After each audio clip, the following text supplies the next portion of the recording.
Hello everyone. This is first lecture for class MAR572, Geophysical Simulation. I don't know why it's called Geophysical Simulation. In fact, we are Atmospheric Science Department here, so we mostly concern ourselves with the atmosphere, with meteorology, and numerical methods applied to that field. Geophysical simulation is a little bit too broad and too general, but that was not me who chose that name, so I'm not really sure why it's called like that. But anyway, this first lecture I wanted to spend,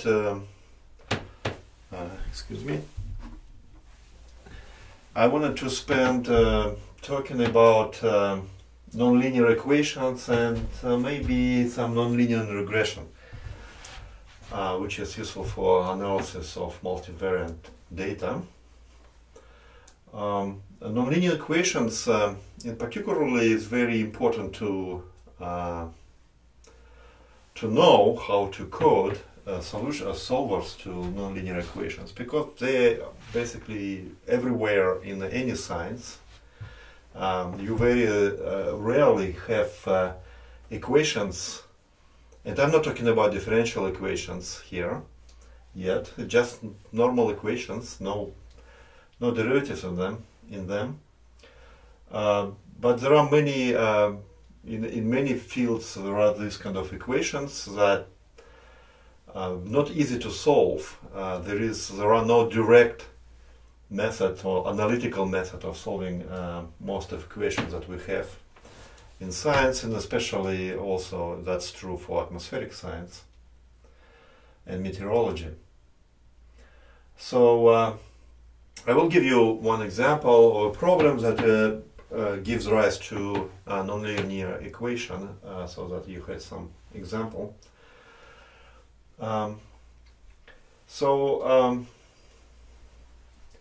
So let's just start. Typical example. Let's say that we have a model, we're coding a cloud model, and we want, and our prognostic variables are such that at some point after we transported our variables around our domain, and we're gonna talk about those kind of methods later in this course. But let's say that we have three variables now. After transport, advection, diffusion, radiation, all those processes, now we have input to our routine that will compute cloud water content. So it's a cloud water amount. So we have input such as temperature. Let's call it provisional, so it's with star. Water vapor, so this is temperature, water vapor, and cloud water, which also was advected around. So now we have cloud water, and those are mixing ratios. Okay. So it's density of water vapor over density of air and of dry air.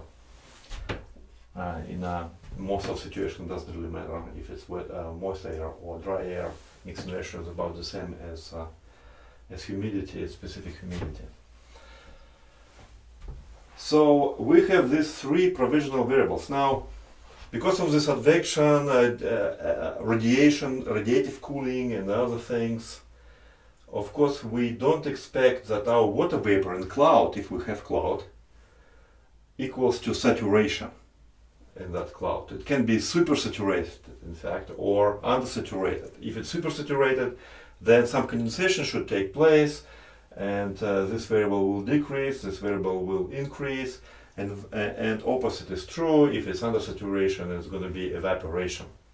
And temperature would also change. When it's condensation, latent heat is released, temperature increases, and opposite is true for evaporation. So we have to write a subroutine or function that takes this as an input and produces output such that our Q equals to Q saturated as a function of temperature and pressure. Pressure in that certain grid point, and it doesn't change by this function, only temperature changes. So this is saturation, mixing ratio, and new cloud water, and new temperature. And so that now they're all consistent, that cloud exists such that there is no supersaturation with respect to water vapor with respect to saturation mixing ratio, and that's, we assume here that there is no supersaturation, small supersaturation that always exists in clouds. In fact, it's like, but usually supersaturation in clouds is smaller than 1%, even in strong updraft. So in many so-called bulk models, microphysical models, it is assumed that that water vapor mixing ratio exactly equals to saturation mixing ratio inside the cloud. It's so-called all or nothing approach. So it's all supersaturation goes into cloud water or nothing goes to cloud water. And this is also sometimes called saturation adjustment scheme.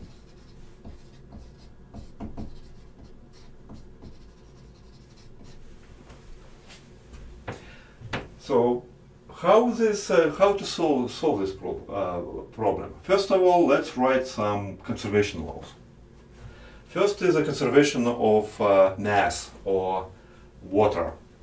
It means that our provisional in this grid point, because it's only all that's happening here is only phase transition. There is no new added water. New water is added to the system. So provisional water vapor plus provisional cloud water equals, and it's constant, right? It equals to Qs at Tp. So our saturation plus Qc, and we don't know those yet. Those are unknown. This is first equation. Second equation, so it's conservation of water of water. Second equation, conservation of energy, which means that temperature equals to our final temperature after adjustment equals to our provisional temperature plus latent heat, change in temperature due to because of latent heat release, which is L over Cp, where L is specific heat of condensation or evaporation, and Cp is specific heat of air at constant pressure. Change in phase, so we had first water, cloud water, provisional cloud water minus, sorry, this is actually final, minus provisional.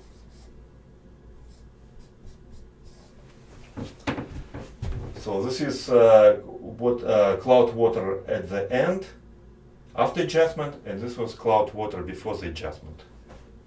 So multiply by this coefficient, we get units of temperature, and this is how temperature would change. So now let's take this energy equation or temperature equation and substitute this equation to exclude this Qc here. So we have T equals to T star plus L over Cp. Qc now from this equation we have Q star plus Qc star minus Qs minus Qc star equals, So QC is cancelled, so it's T star. Let's write it just the new one.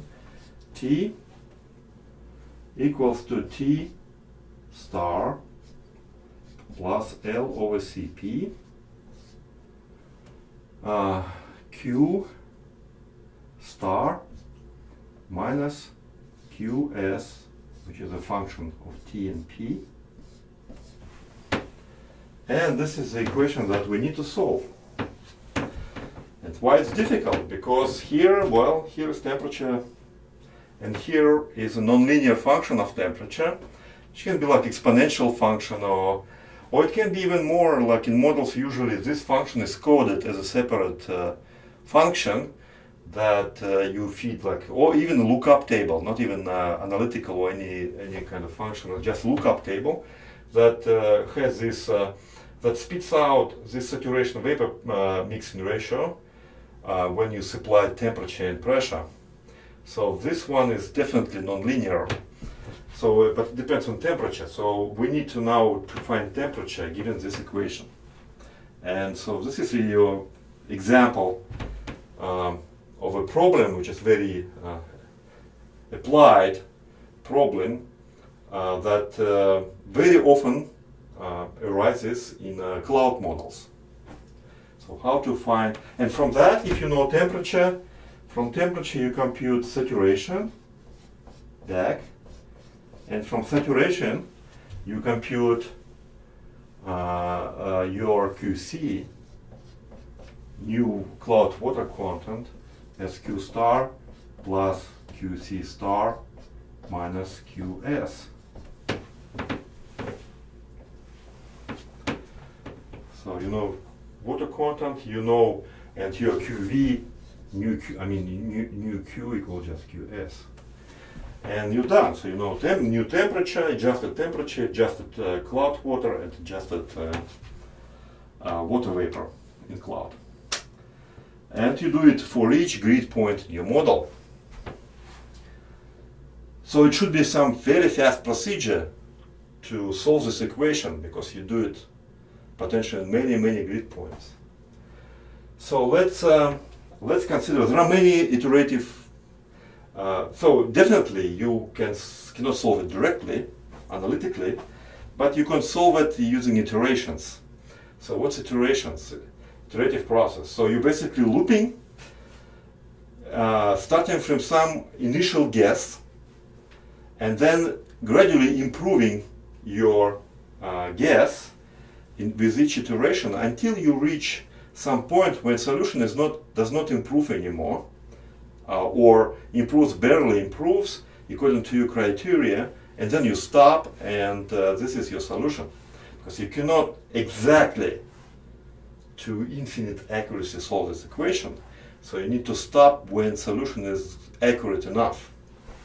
And how enough, that's what you as a modeler should determine, or depends on your on other parts of the model, which accuracy those parts actually require. So this is example of a nonlinear equation that we need to solve. So for iterative process, you need two things, as I mentioned. You need initial guess.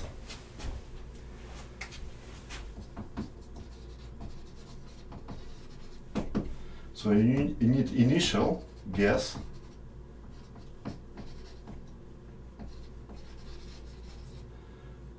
And second, and this initial guess should be as close to actual solution as possible, because then you would arrive to your true solution much faster than if you chose some, I don't know, some ad hoc initial guess. Like for example, for temperature in cloud, you would choose, which in this case is absolute temperature in Kelvin.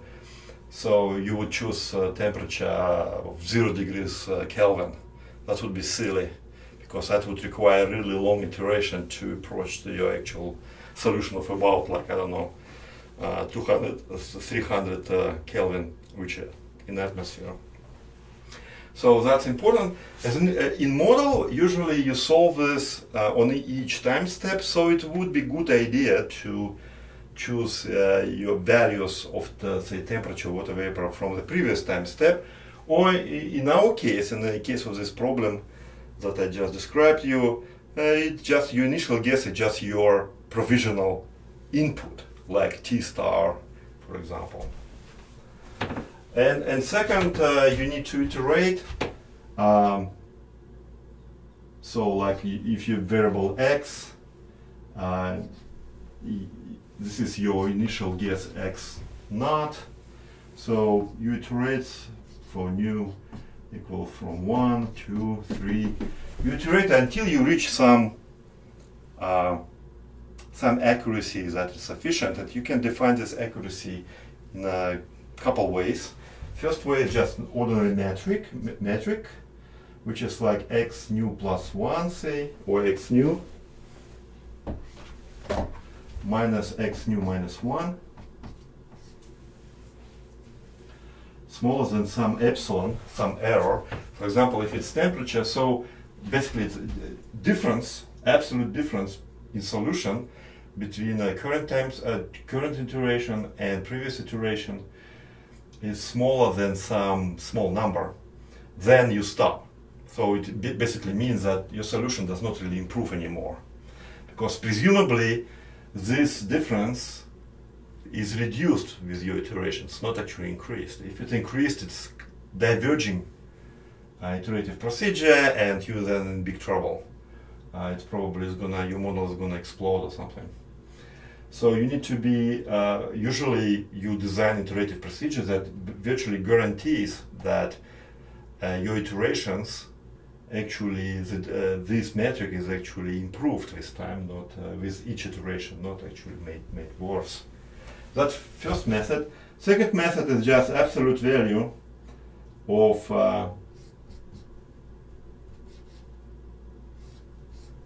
this function. And by what I mean by this function, basically you're solving, this is the equation you're solving. Any equation can be written like this. You take any equation, you take right hand side, move it to the left hand side, and equal to 0. So this is your initial function. So when this function at certain x smaller than certain number, then you stop. I don't like this particular way because it's very arbitrary. Your function can be completely like f itself does not really have much physical meaning. On the other hand, x does have physical meaning, and you can have a feel for it. For example, if x is temperature, then this error in determining temperature can be like, say, 1000 or a Kelvin, and then that would be your precision in this case. But what's f? F can be like, I don't know, like in our example, it's still kind of proportional to t, so it's easy. But what if it's like some function when can have like values like very close to when it's not quite 0, like 1000 or something. So it's kind of difficult to choose this epsilon, I think. But that's plausible. But I would highly recommend this kind of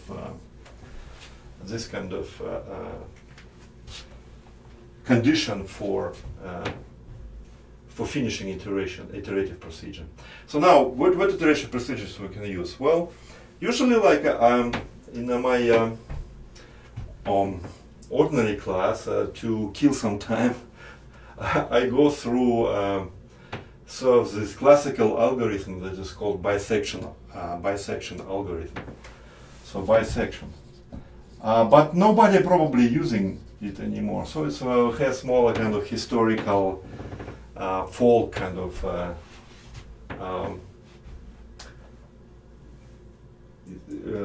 significance. So just for your general education that such method does exist, and sometimes it can be even useful.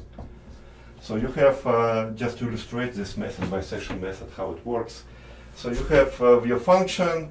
Let's say that it's like looks something like that, some arbitrary function. So you have the solution in here. How you can approach this problem, how to find a solution. For that, let's say that you can choose an interval in x such that your solution is indeed within that interval. How you make sure?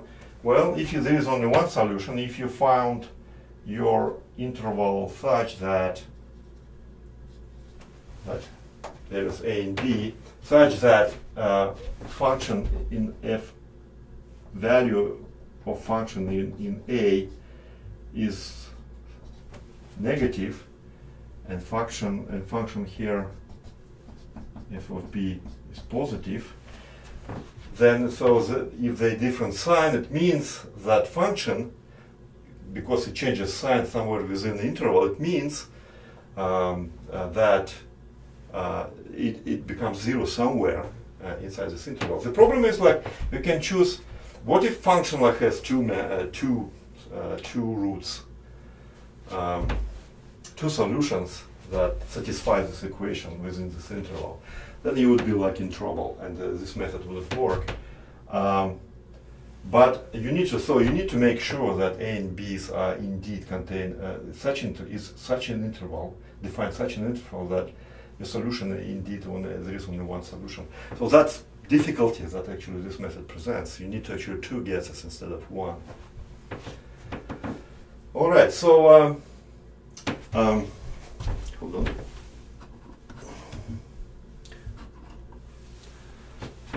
So how you can then, so let's say that there is such interval, then you divide it by, you take these coordinates and you find the middle of that interval, let's call it C, and now you compare sign of function in for both of those intervals, or actually it's enough to compare just only for one. Like, for example, this left one, you take your function in A, multiply by value in C, and C is equal to a plus b plus divided by 2, and check if it's smaller than 0, if it's negative or positive, this product. So if product is positive, it means that they both negative or both positive, which means that there is no solution inside that interval. So if it's no, that means that now C becomes, new A becomes C, and if it's yes, then B becomes C, or vice versa. So if it's, yes, B, A. So if it's no, hold on. If it's no, it means that they both are the same sign, so it's like here. So now this interval is actually what we're after. So yes, I was actually right this time. So it's A, and here's B. And after that, you take B minus A and look if it actually satisfies your precision criterion for finishing your iterations. So if this interval is small enough for you to stop this iteration. So if it's yes, you're done. But if it's no, you go all the way back to this, and you repeat this procedure until you found a solution. So this is very simple method, a little bit tedious. The main advantage of this method that it's, if you found right A and B's that have different sign, or function assumes different sign in those boundary points, then it's guaranteed that it will have a solution. It will converge. On the other hand, it is very slow convergence, because each time you just divide it by 2.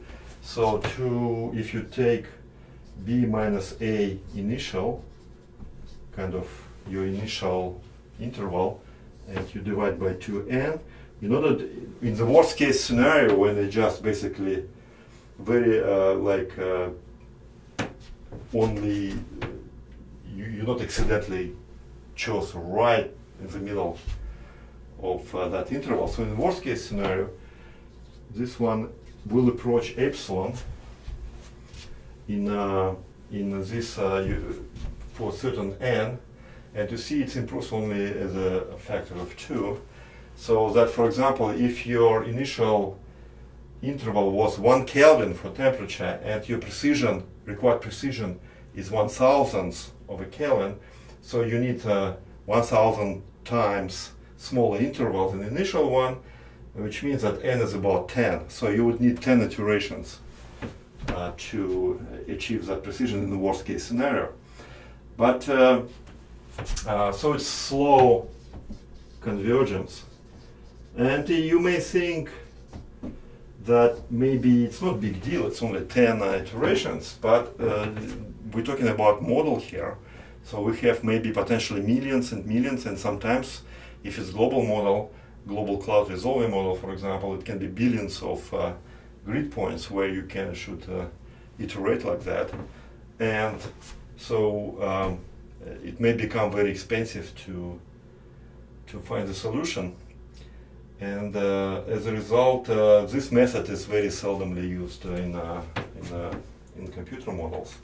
But it can be used in some, when performance is not critical, like for example in some one-time analysis of data or something, finding some solution of some certain function and you're done with it, say you just formulated like some engineering problem, and then you need to find your solution once, and then it's this method would work, especially if your function is pretty complicated and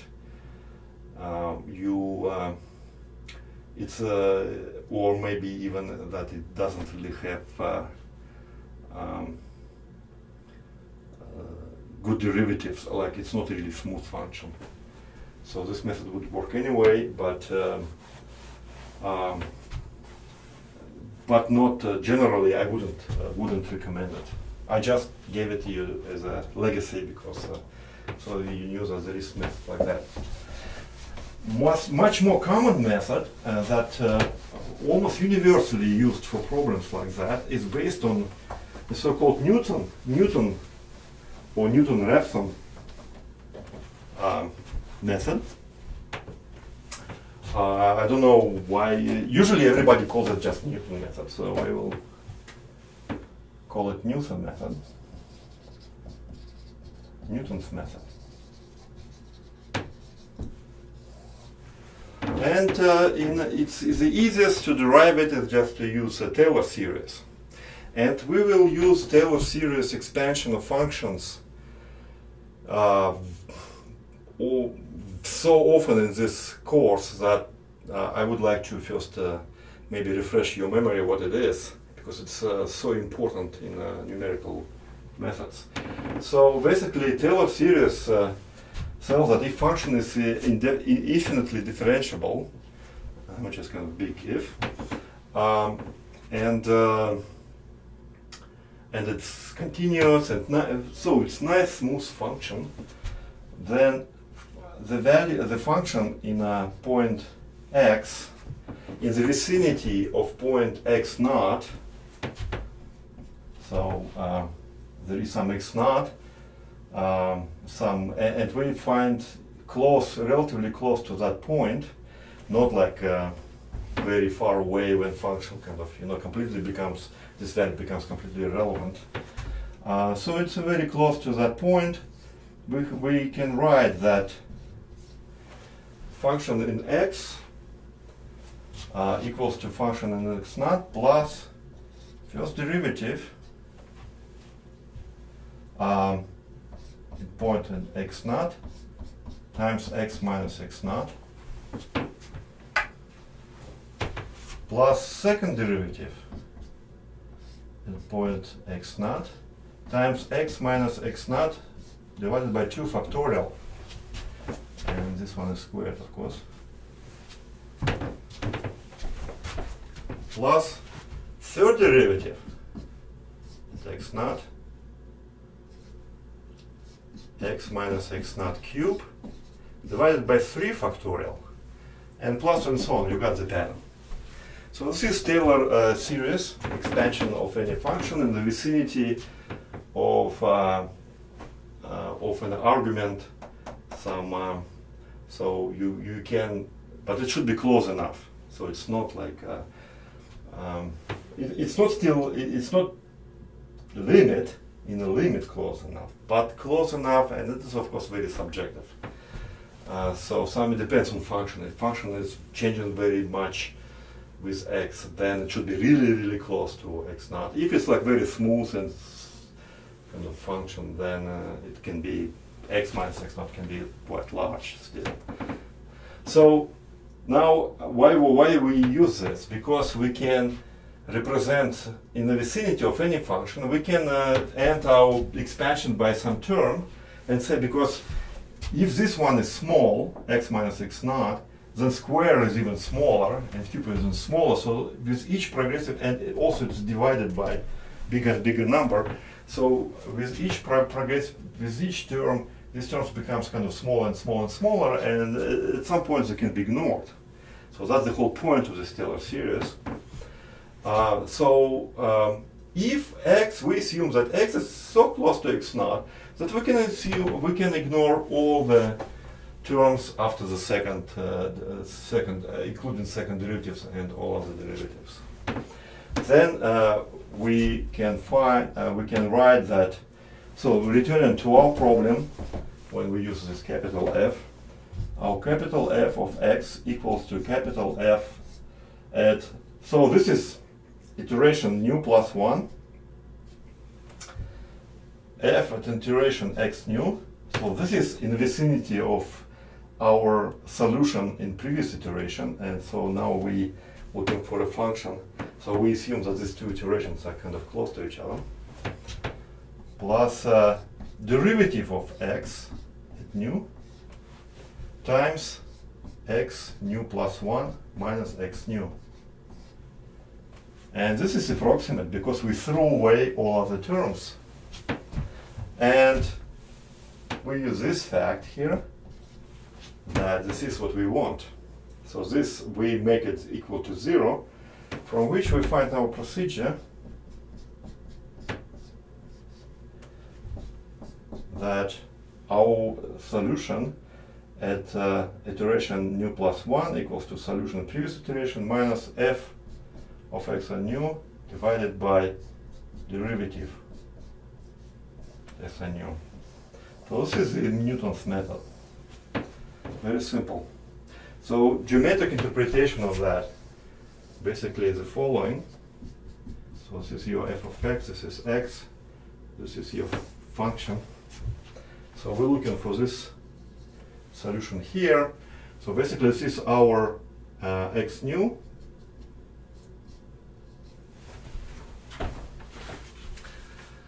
And so we find derivative in this point, which is tangential line to our function. This is what derivative is, right? Tangential line, and this line will intersect this axis, x-axis in this point.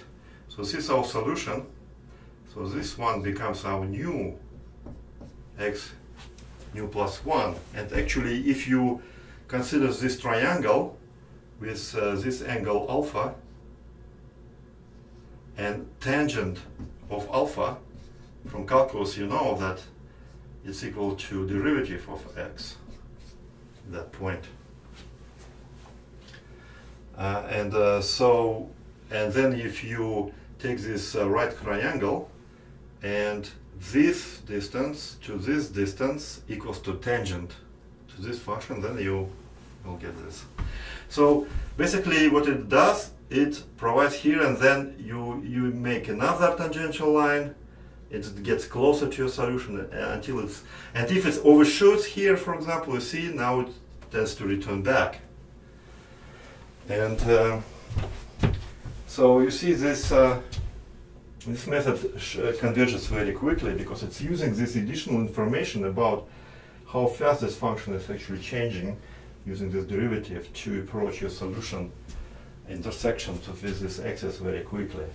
And this method is indeed very fast, much faster than the bisection method that we considered before. In fact, for most problems, like in models, when you have good initial guess, it takes maybe 2-3 iterations at most to converge to very high precision. And besides, this method is actually used to compute some function on computers like square root, for example, of things. I'm not going to go through that, you can Google it. It's actually using the same method. Maybe you've been wondering how computers which can only multiply, divide, and subtract, how they compute the square root of numbers. And in fact, there are algorithms that use this Newton algorithm, and not a single division, only addition and subtraction, or addition, subtraction, and maybe several multiplications to compute square root of any number. But I'm not going to talk about that. So that's the essence of Newton's method. So let's apply it to our problem that we formulated, our problem involving this cloud condensation. So we had an equation that looks like the following, that our t equals to t star plus L over Cp q star minus q s function of t and p. And here a good thing, p is constant, it's just a pressure of air pressure, and condensation, we assume that it doesn't change that. Of course, there is some change, little change because of temperature, but it's quite ignorable because saturation and vapor pressure is a very strong function of temperature, but relatively weak function of pressure in certain small range of changing pressure. In fact, it's like inversely proportional to pressure, so it's a relatively slow function, while dependence on temperature is basically exponential, so it's a stronger function. So we can ignore, for most of the cases, dependence on P. You need to still supply it because it strongly because P near the surface, pressure near the surface is very different than pressure, say, at a 10-kilometer high. So you need to supply that information, but as long as you supply it, you don't bother changing it, you just assume that it's constant in this while solving this equation. So this is our function then, f of t equals to t minus t star plus L over Cp qs of t minus q star, and it equals to 0. So we made it to this canonical form. This is very important to make it look like that. And now we compute the derivative. So derivative with respect to t, derivative of t by over t, it's 1. And now derivative of t star is 0 because t star is just a constant. It doesn't change here. Now plus L over Cp and derivative of Qs, so it's a dQs dt. So this is another function that should be supplied. So this one is also a function of t, but it also can be supplied as a lookup table, or it's some coded function as some polynomial. So I assume that we know both of them. They just, they computed once at the beginning of modeling, for example, and then just you keep them. And that's it. So now your iteration looks like the following: t nu plus 1 equals to t nu minus this f of t, substitute the t at nu, divided by this derivative t at nu. And your first guess is just t star. That's a reasonable guess. You don't have to think about it. So that and nu equals to like 0, 1, 2, and so on. And you break the iterations when solution does not improve anymore. When this epsilon, say, 10 to the minus 3 Kelvin. So that's it, and from that you then compute your saturation vapor pressure, and then you compute your cloud water, as I already written down. I've written down about a little bit earlier. So that's an example of using a Newton's method for this very applicable form problem. So now let's spice it up a notch. And after all, it's a graduate course, so we need a little bit more advanced stuff here. So let's say that we have actually a function of two variables, two nonlinear equations as functions of two variables. So it's f1 of xy equals to 0 and f2 of xy equal to 0. X and y can be some, I don't know, for example, temperature and pressure simultaneously. Not necessarily for this cloud problem, but for could be some other problems that require you solving this system of two equations. And this system is not like your normal linear system of linear equations, which are very easy to solve. This one, it can be like system like, say, e to the x minus cosine or minus cosine y equals to 5, and here is tangent y plus log x equals to minus 1. Try to solve this one. So there is no general solution like using some predefined algorithm somewhere like in say Python or something. You need to very often to write it from scratch for your specific problem. So we have this two equations, but it's no worry. We use our Newton's method, just applied to two variables. So first we do Taylor expansion of a function of two variables, which is very similar to Taylor expansion of function of one variable, just with some additional terms. So let's do it. So f1 at nu plus 1 equals to f1 nu plus f prime 1. So I will just skip writing news here, times x nu plus 1 minus x nu plus f2 sorry, prime y nu plus 1 minus y nu. And so we break it on the first order terms. We assume that other terms are 0. So it's approximately. And then we make it equal to 0 as before.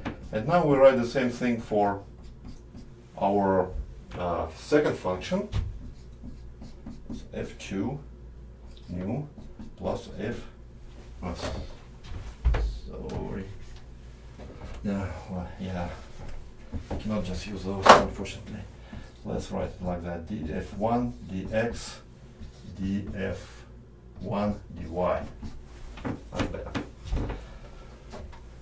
Otherwise, df2 dx x nu plus 1 minus x nu plus df2 dy y nu plus 1 minus y nu.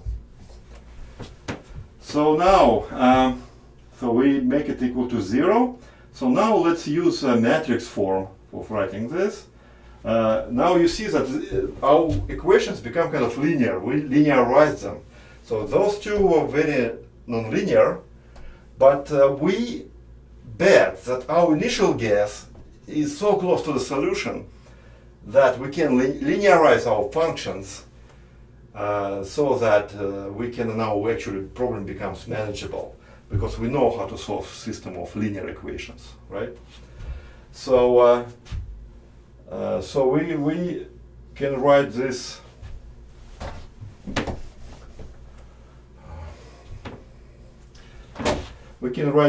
system of equations in matrix form by the following. So df1 dx df1 dy df1, df2, dx, df2, dy, multiplied by vector x nu plus 1 minus x nu, y nu plus 1 minus y nu. So this is not 4 elements, it's just 2 elements vector, like that. Equals to minus f1 minus f2. So this is just compact way of writing this equation. So now you can see that indeed is this linear equation with respect to these differences. Usually, like in linear algebra, you use just x, y. Here is just differences instead of just x, y. So this guy is called Jacobian, or determinant of this guy is called Jacobian.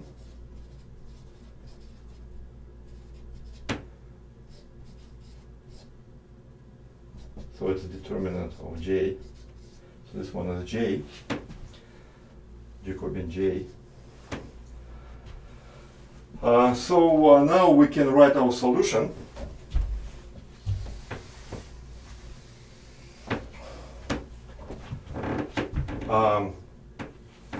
So our x nu plus 1 equals to x nu. So this is like x equals 2. In this case, I just moved it to the right hand side. So now how you do it, you plus 1 over Jacobian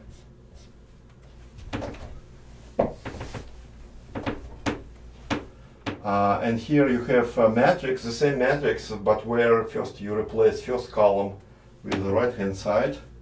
So minus f1 minus f2, and here df1 dy, df2 dy.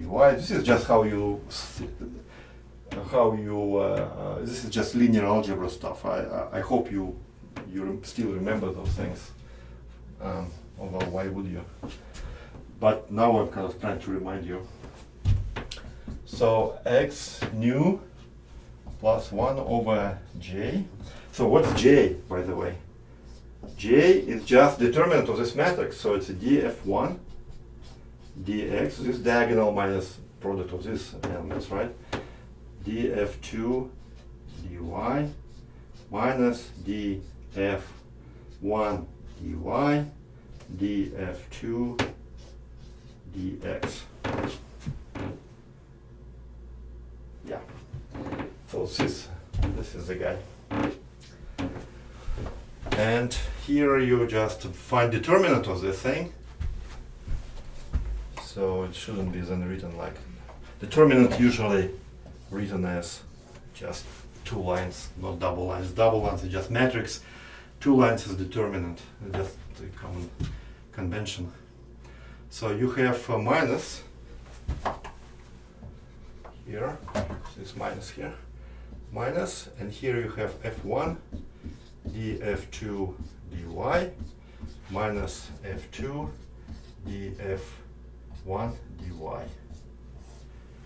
and y nu plus 1 equals to y nu plus 1 over j, and here you replace second column dx df2 dx, and here minus f 1 2. So it's equals to y nu minus plus 1 over j f1 df2 dx minus f2 df2 dy dx. Yes. That's it. So this is a solution. So this portion.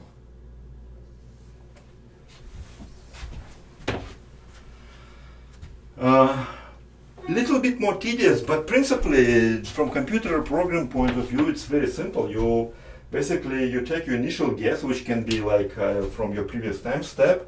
Then you know those function f1, f2, how that depends on x and y. So you compute those functions and those in those various x and y. Then you compute derivatives. Then you compute Jacobian, then you compute these guys, you divide by Jacobian, and you advance and compute your new values, and you keep repeating until your metric x new say plus 1 minus x new smaller than some epsilon for x, because x and y can be very different quantities dimensionally, so they can have very different values, so you cannot use the same epsilon for each of them.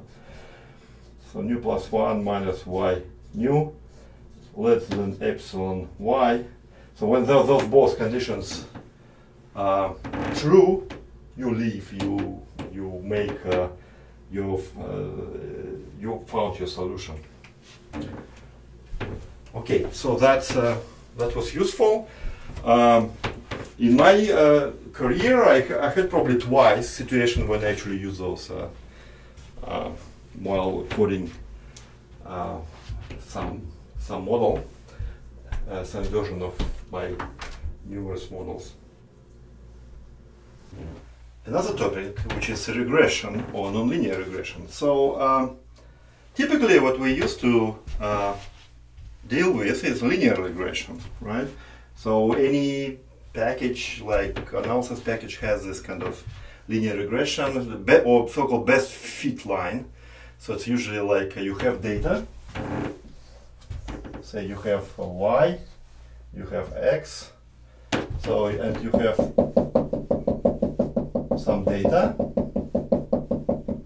points, measurement points, and you want to draw the best fit line. So it's line, it's linear through that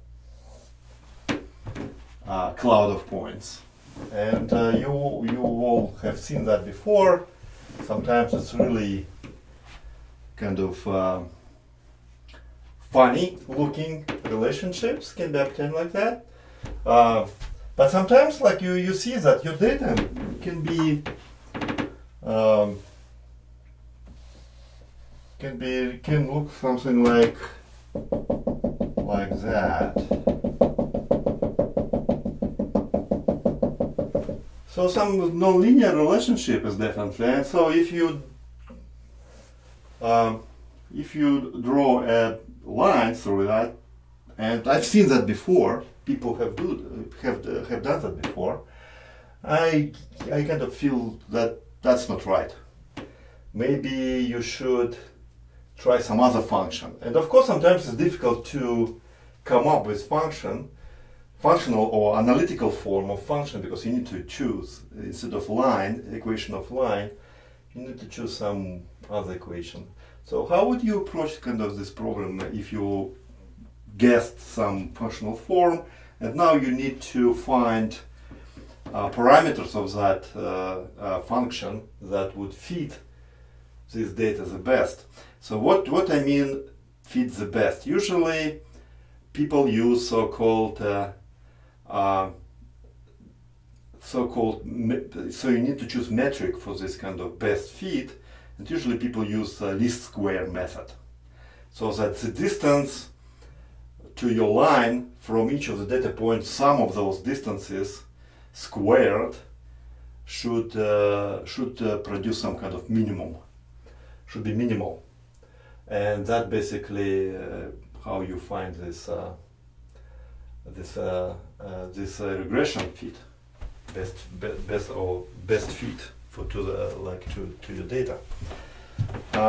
Like for line, it's very simple. So basically, this is what you do. So let's say that you have x, y, and x, y. This is your data, and you want to find some function of your xi, of your x, such that, and this function can be function of course of x and also some parameter, like say in case of linear regression you have say this function is very simple. So linear regression, you have f of x equals to ax plus b. So it's a line, so you need to just find its equation. And for that, what you do, you take a sum from your data points, so I equals to 1 to n, from 1 to n,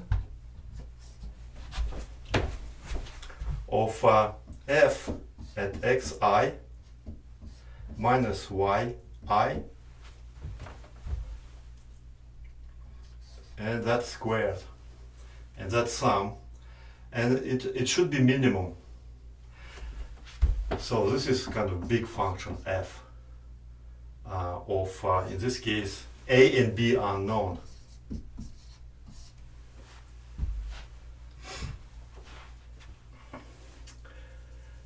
So,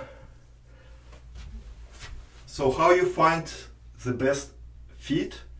So you need to find a and b so that this function is minimal. And what's minimum? It means that derivative of this function should be equal to 0. So we have df dA equal to 0 and df dB equals to 0. So now if we substitute to that, what we have? Sum and derivative can be put inside of summation. So we have df dA, which is x. So we have x I times f of xi minus yi, and when we differentiate this guy, 2 will go to the front, but it doesn't matter because it's equal to 0 anyway, so 2 will cancel anyway. So this is your first equation, and instead of f of x, let's write it explicitly. So it's axi plus b minus yi equals to 0. And second equation, from this derivative, from I it's 2, now it's 1, so it's axi plus b minus yi equals to 0. So that now if we can write it as a linear equation, as a can be taken out, sum of x I square minus sum minus b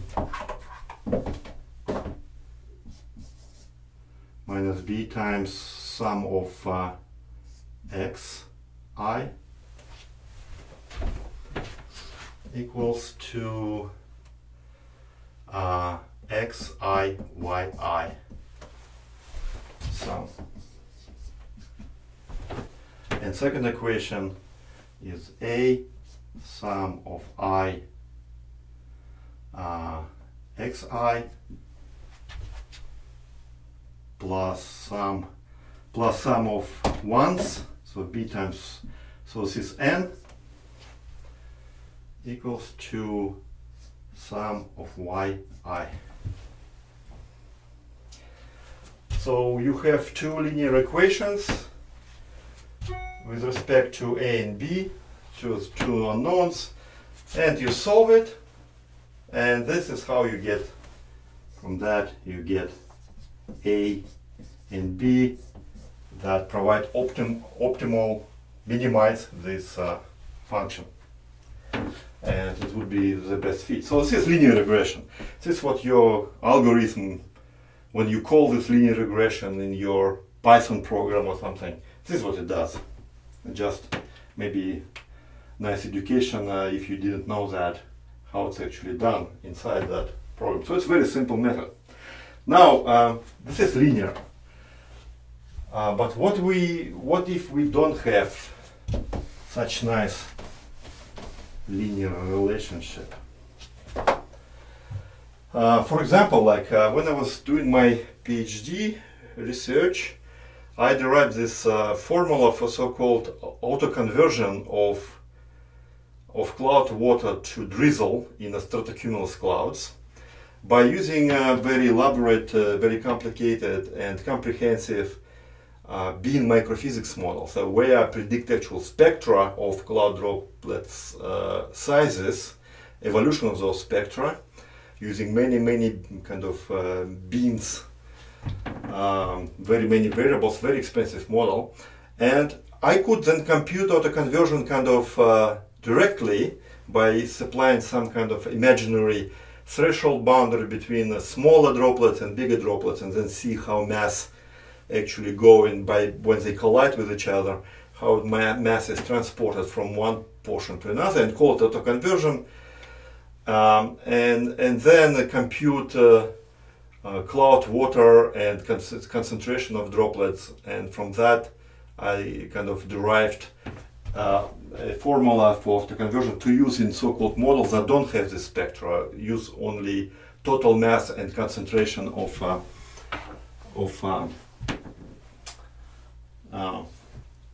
concentration of cloud water. So basically, I was looking. So this is example autoconversion. So you say that dq rain dt, this process autoconversion, this rate of change of rain or drizzle with time equals to some a times QC, cloud water content, in some power B, and times concentration of cloud droplet is some power C. Or let's call it alpha, beta, gamma. Alpha, beta, gamma. So you need to find alpha, beta, gamma for this relationship. So what I had, so what data? So I use my model to compute left hand side and also compute QC and C, so cloud water and concentration. So this is kind of a reasonable assumption that autoconversion rate depends on cloud water and concentration. The higher concentration for the same cloud water, particles are smaller, this kind of rate formation slows down, so it's not as fast. So it should depend on those two variables, I assumed, and there will be some power. But see, this relationship is not linear anymore. So on the first glance, you may think, oh, how to approach this, how to solve this equation for like we did before for line, which was very simple. But actually it is simple still. Well, because all you have to do, because autoconversion changes in maybe 2-3 orders of magnitude. So if you actually, so let's call it, this one is F.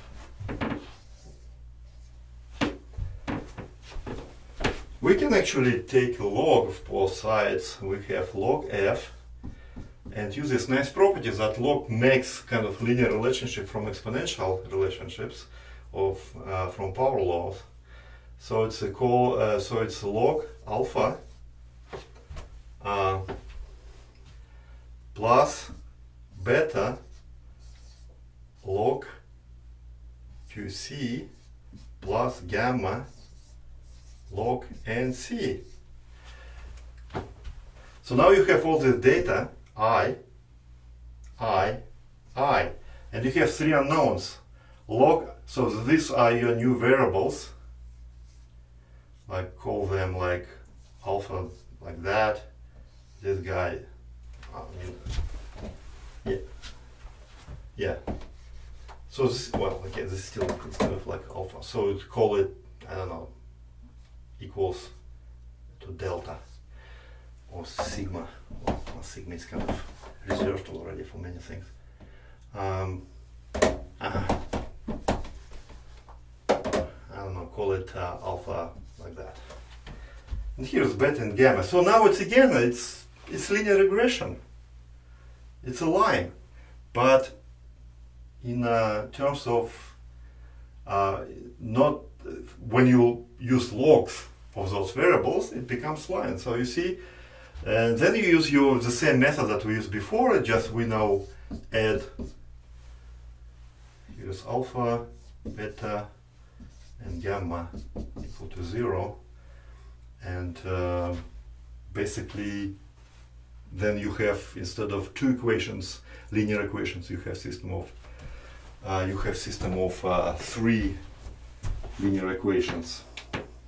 But so sometimes, if you're lucky, you can find this kind of relationships still using linear regression, just using a logarithm as your data transformation procedure that makes these complicated power laws immediately as looking as linear functions or linear regression. But of course, sometimes it's not the case, and you may have some functions that are more complex than that, involving some other, although it's hard to imagine what else you can use. But it could be, say, as long as you have something plus something here, you cannot use log anymore, because it doesn't really collapse like that anymore if you add some other function. And then you have kind of this general case that you have your data fi equals to some relationship of xi, yi, maybe some even zi, some three variables, and also your parameters alpha, beta, let's say, and gamma. And then you need to find the best fit of this. So this is your observational function, and now you need to find some function which is actually analytical function of those things. Analytical function on x, y, z, alpha, beta, and gamma, such that this function is also, this is also true. So such that sum of your f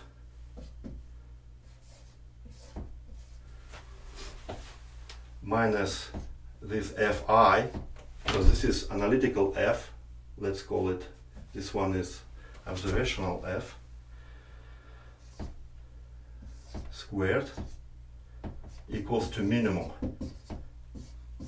So this function should reach some minimum. So you need to now differentiate this, and when you do, you arrive to similar things. So your parameters are alpha, beta, and gamma. X, y, and z are not parameters. Not parameters for your parameterization, they're just data points. So just your free parameters. Alpha, beta, and gamma are not free parameters, they parameters of your fit. So you differentiate it like that, and then you have three equations of three unknowns in the form like g equals to of alpha g1 or alpha beta gamma equals to 0, g2 of alpha beta gamma equal to 0, and g3 of alpha beta and gamma equals to 0. And you need to solve it. And that's where your Newton method that we studied before for our nonlinear equations becomes handy. So again, you write this, unlike previous case when we considered only function of two variables, this one is three variables, but procedure is basically the same, very similar. It's just instead of x and y, you have now, two variables, you have third variable, so you have system of three linear equations.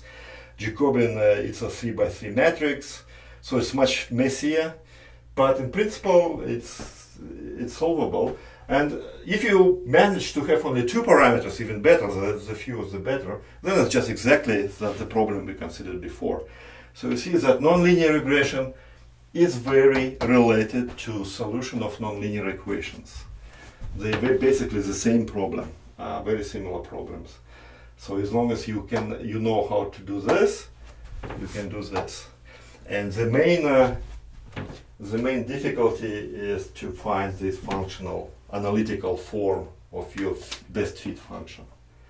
That could be, it could be some, I don't know, some, say, theoretical prediction for this function, and all you do, you have your data that basically just assumes this general form of that theoretically predicted function, so that you just find, but usually the theoretical prediction, they may have some free parameters, and those parameters that you find using this method as the best fit to your data.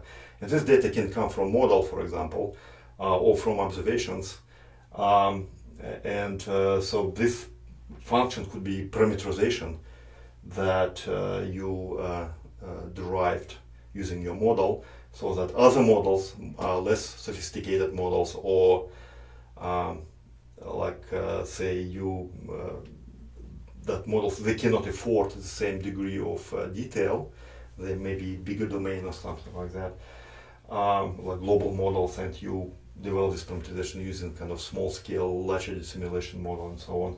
So this kind of very applied area, and I think that's all I have to say about this topic, and see you next time. Thanks.